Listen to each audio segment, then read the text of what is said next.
Hello, just a quick test video of this gun. So it's a TM Mp7 that came in for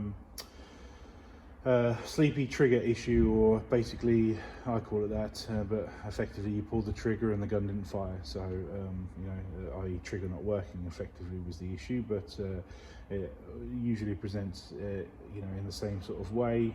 Either you pull the trigger and it doesn't fire, or you pull the trigger and it fires slowly, or some kind of firing problem. One solution is to build up the trigger, and it suddenly starts working again. But problem is you then lose bolt stop functionality. It's basically just highlighting that the problem is elsewhere and not something to do with a worn trigger or a worn trigger bar. You get huge sales on the bars, and it's just never the solution. If you have a look around, most of the nickel coated parts, they're incredibly hard wearing, and they rarely wear or deform because of that protective coating that's on the outside of them. So you're better off looking at other areas, and like I say, it's normally in my experience the chassis that wears around the actual hammer hole. So the hammer basically distorts, and the hole develops a small amount of play on either the pin or the hole itself, and replacement of the pin and the chassis pretty much gets the gun firing again every single time. And obviously we're starting to see a little bit of that information get out there now, and obviously more and more sales on the actual chassis itself, whereas previously we'd sold none. And now obviously people are realizing that that's a good way to obviously get a fix. And like I say, I would recommend replacing the pin itself, even though I'm not quite sure. The pin generally shows the most amount of wear on it physically.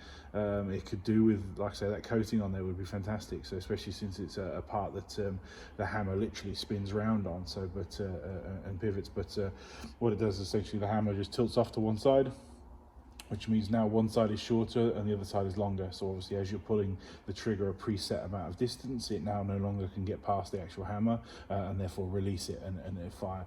So because obviously it's canted to one side basically. So obviously we've just quickly wanted to demonstrate the bolt.